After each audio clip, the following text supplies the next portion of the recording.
Plugging it in, Carlsbad Caverns, 781 miles as the crow flies. Wow. That's a lot of chargers. Yeah, every stop that we do with a charger, if we don't drain it too far and there's enough and frequently, then we try not to go above 80 to 90% because it just takes too long to charge. So we stop more frequently. Something to note here, zooming in right there. So 19%, 100 miles, hour and 28 minutes. So we're hoping to maybe increase the percentage. Seems like we're dropping percentage points by exponential amounts. Our first go here, we were originally going to arrive there with about 20%. We've been keeping it at about 50 miles an hour. Now we're already down to 13%. So we're going to switch to a sooner location and charge there. So we're lucky enough there is one. Otherwise, I think we'd have to drive about 40 miles an hour. So the big deal that we've got though is we have this cargo bag on the back of the camper, and somebody said it in one of our posts, and I definitely agree that we need either something more aerodynamic or we need to remove it altogether. Essentially, we have a giant parachute there. The wind is going in there and then being captured by the cocoon of goodies on the cargo container, just shutting us down. And so if we want to have any opportunity to make it out west, especially for some of these extended areas in southern Utah and northern Arizona, Colorado areas, we're going to have to do something different. And so initially we're just going to remove the cargo bag altogether and we'll just put it in the back seat. Essentially, we have enough room.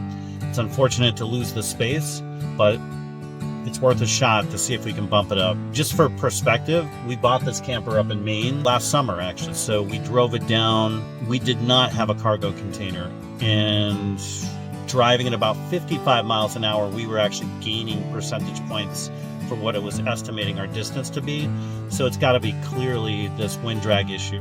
And also in addition to the cargo container being on the back, that's also lightening our tongue weight. And so that's probably having an impact as well. But I have a feeling it's primarily the drag. We were heading west through Texas into New Mexico. So excited to see a completely different landscape. But first, we had to figure out the Tesla range issue. Alrighty, you can see here we're still charging up, and I think I'm going to remove the cargo container on the back, see if we can increase our distance between charges a little bit. Gonna have to make room in the Tesla, which I'm not super excited about, but I think we can pull it off, and we'll just do a little test. Okay, we made a little room. Let's see what we can put in there, right? Done charging, and I see Scott filled our car with the stuff that was in our little cargo container. It's pretty good though. It fits all there. Well, you can see it's already making a difference. We're going between 55 and 60, and we've gone from 19% to 21% and climbing. So yeah, removing the cargo container and putting everything inside the Tesla is making a dramatic difference. We can go 12, 13 miles an hour faster, and we are actually getting our distances in increased percentage. 26%, so we gained 7% from taking our cargo container off of there. It is currently 1:19 p.m. and we went 100 miles. Did great with the Tesla and towing without the cargo container. Super cool. Now I'm gonna go meet Leela over at a Starbucks where she's doing some work. Yeah, Starbucks. Thank you for the internet. Leela, we did it! We're in Texas. Yeah? I think we're still in Florida because I'm pretty hot. Or is it just me? You're pretty hot. Look at our big rig parked here with all these smaller rigs. This thing here, I'm thinking could be our next conversion, Leela. Kind of like that. That is like a mansion on wheels. I think I like it. I think it's a Lexus. Look. I think it is, yeah. I was noticing that too. I love that. That's got like a rooftop bar, a swimming pool. We did it. Time for working out. Been on the road. I got road gut. How's it going down there?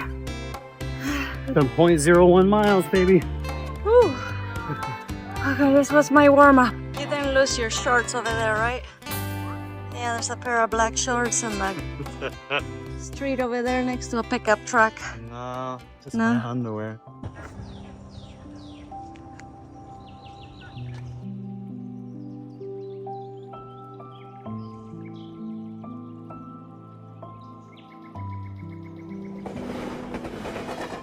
So we went for a little walk at this park in Texas. We're getting wet.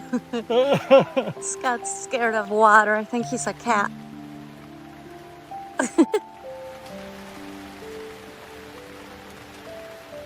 Man, I think this is We're lost. Weatherfield, Texas, off of I-20. It was gonna be a nice walk, they said. They said I look like a sad, wet dog. Oh, do I smell like one? Good morning from Weatherford, Texas. Well, we spent the night at another Cracker Barrel. You can't beat free. That's good news. And hey, they even serve up some coffee to go. Look at that. The big news of the day is that us wandering around Weatherford last night, we were already pretty low on our charge. We are down to, we've got a 21 miles. We have 21% left. And currently it's saying that we will arrive at the charging station with 5% left.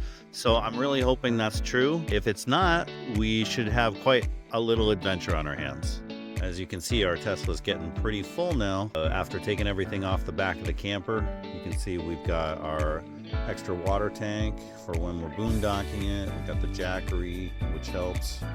A little extra cooler because we run out of stuff. Propanes. Here we are super full because now we have our extra carry-on stuff for like long-term cold weather gear. See solar panels. Here you can see I got the Jackery just turned on so I can get Starlink going while we're in areas with low signal so that Leela can do some video stuff while we're driving. Thank you, Cracker Barrel, for our night one in Texas. 22 miles we gotta go. It's gonna be tight. Drop to 3%. But we only have 2 miles to go. 2 miles. We're gonna make it. We will make it. Scott, we're gonna make it. Oh, we are so close. You can see the gas station where we have power coming. But we don't need gas, honey. Now take exit let us get 386 on the there. right. Driving between 40 and 45 miles an hour too, just to try to guarantee it. There's probably a sweet spot. This is set up for us too. Look at that. Now you have arrived at your destination. We did it. Lord. We made it.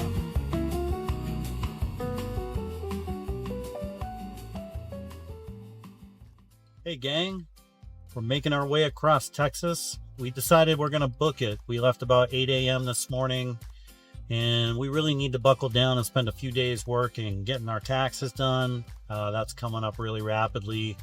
Leela's got to get out the second video of our YouTube channel that we just started, and I got to get working on the app. So yeah, we're gonna try to get to Lake Brantley or Brantley Lake Campground. It's just north of Carlsbad, so that we'll have a base camp. As we made our way across Texas, the landscape really started to change. Wide open, flat land stretching for miles, and then out of nowhere, oil rigs everywhere. Pump jacks pulling oil from deep underground, some thousands of feet below the surface. And then the flames. Those are gas flares burning off excess natural gas, and they're everywhere you look.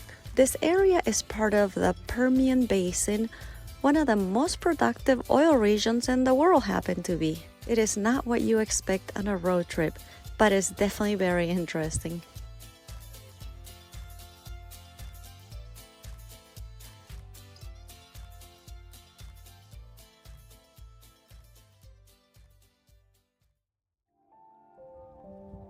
Good morning, folks. We are not in Kansas anymore. We are in Brantley Lake State Park in New Mexico, right near the Carlsbad Caverns in the town of Carlsbad.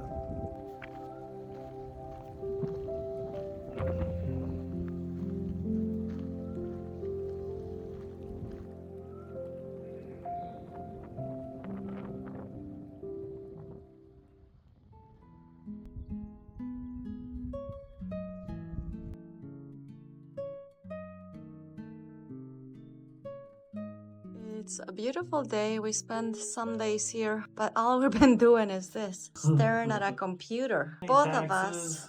Yes. Table 15. And I've been working on the computer all day for the last 3 days too. What's going on? It's kind of hard to get into these beautiful places where you want to go and explore, and then you're stuck at doing work and responsibilities. But we didn't even have stuff to cook tonight much, so I made a little rice with whatever veggies I can find, and little leftover salad we had, and then avocados. Avocados are the fixing of any meal. If you don't have meat, you eat avocados. That's it. We have been camping in this area for 4 nights. Be our 5th night tonight.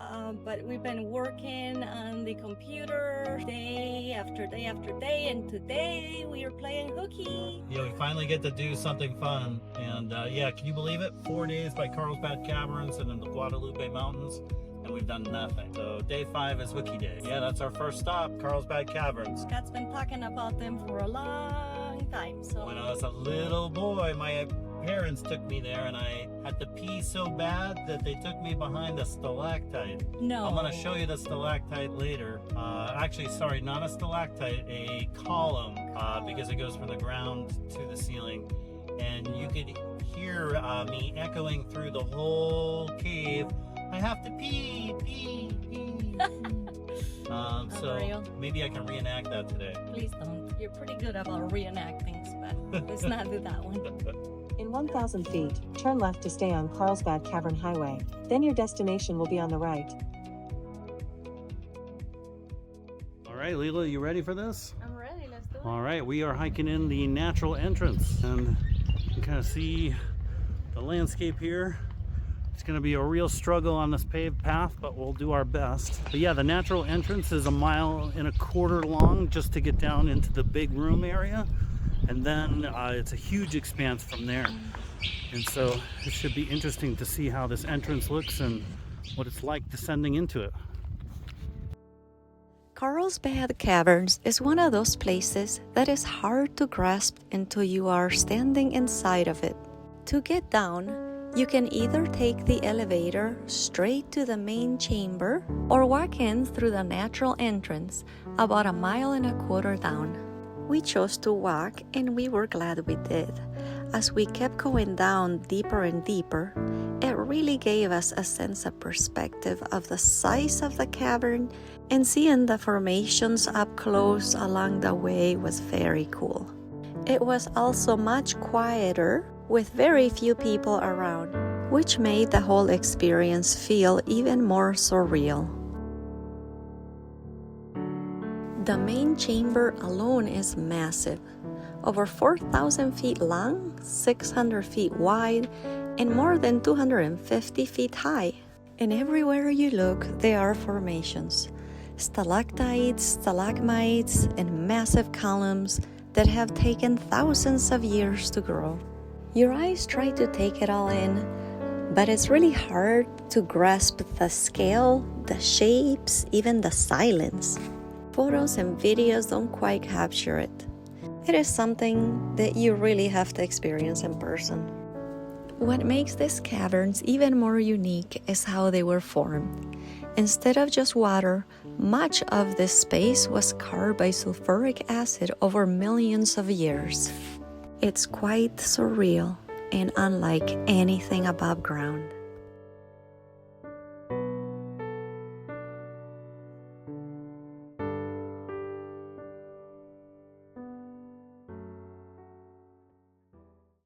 We stayed 5 nights at Brantley Lake State Park. It is a quiet spot just outside Carlsbad with spacious sites, electric hookups, water, showers, and great views of the lake and surrounding desert. The fee for full hookups was around $35 per night. We did it! We just wrapped up our 5 nights at Limestone Campground in Brantley Lake State Park. Got our visit in with the Carlsbad Caverns. didn't get to do the Sitting Bull Falls and the Guadalupe Mountains, but we got a lot of work done. So We did. I guess we'll call that good. It was a really nice campground and a perfect spot to do some work and catch up with all our responsibilities. The caverns were amazing, highly recommended.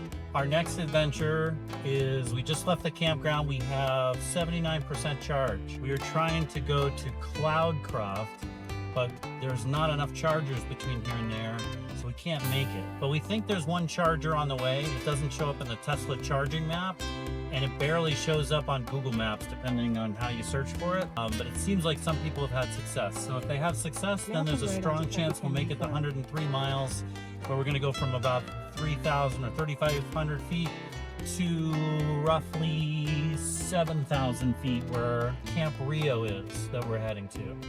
And so wish us luck.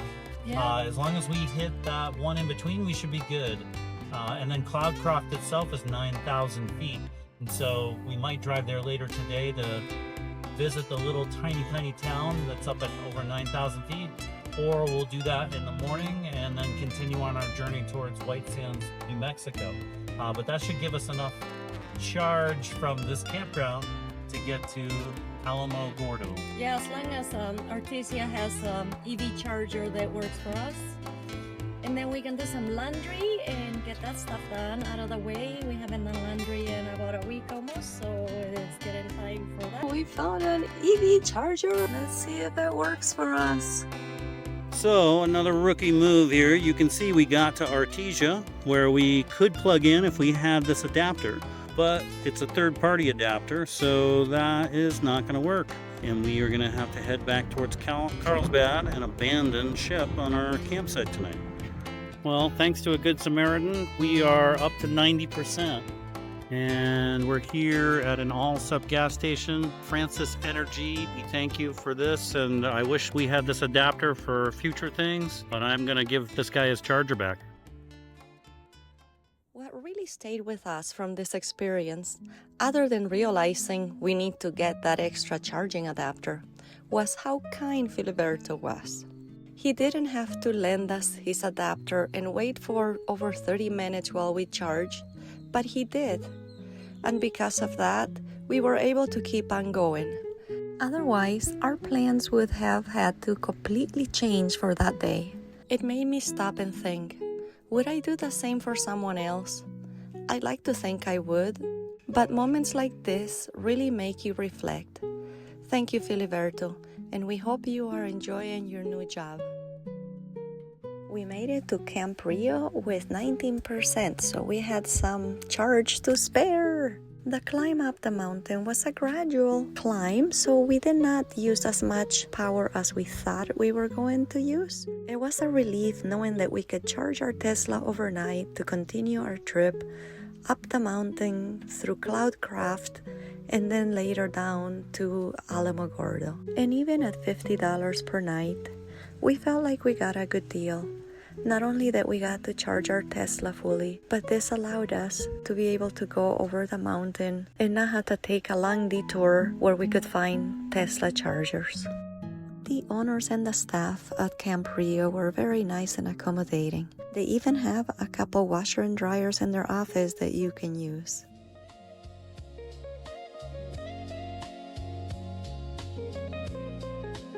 From Camp Rio, we went up to Cloudcroft, a really cute mountain town with lots of fun little shops.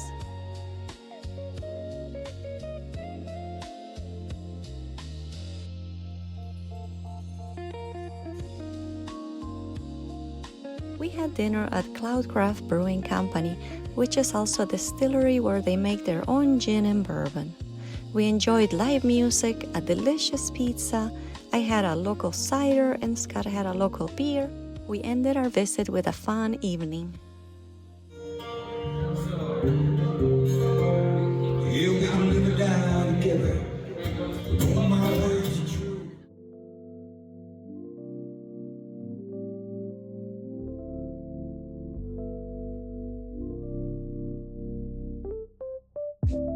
Halfway down to Alamo Gordo, we found a free camping spot where we spent the night on a mountaintop. It had some of the most incredible views.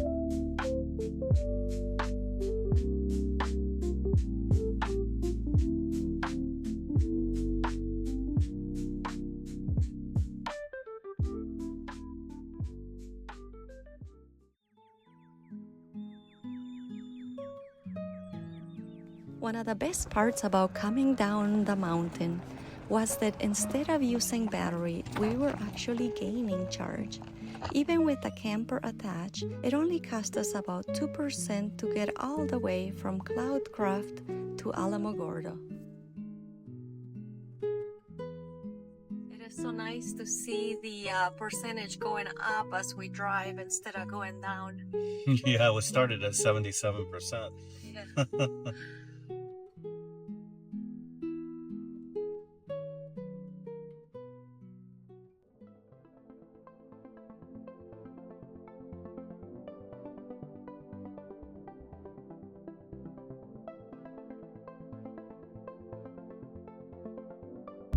Look at this, white sands, gypsum. Pretty crazy. You know what else is crazy?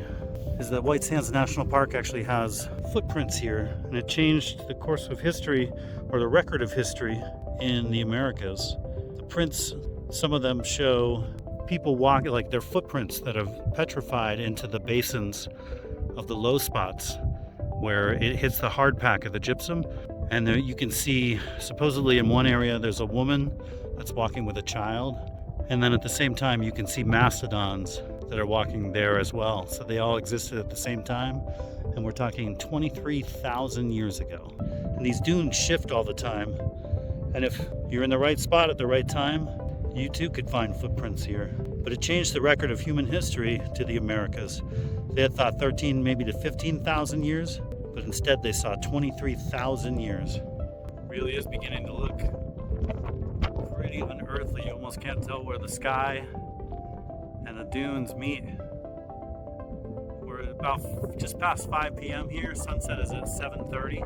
It's kind of a cloudy day, which has been nice as far as the temperature goes. It hasn't been hot at all. Kind of perfect actually for walking. I highly recommend this. It's just unique. We're on Alkali Trail, so you kind of go to the end. I thought it'd be mobbed with people, but it wasn't at all. And so very shortly you just get out there and you're completely on your own. It's all starting to look the same. I don't even know where we are. We just wandered off into the hills. Look, I found people. We'll ask them.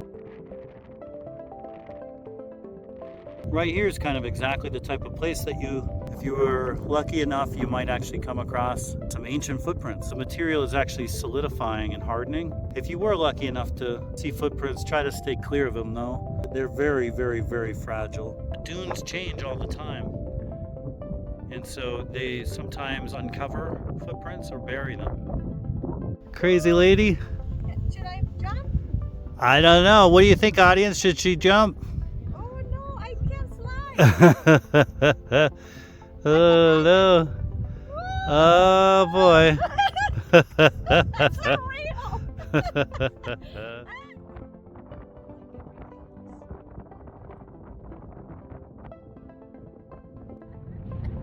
As Leela says, you have to be there to feel it. To feel what, I'm not sure, but there's a lot of things you could feel if you're there.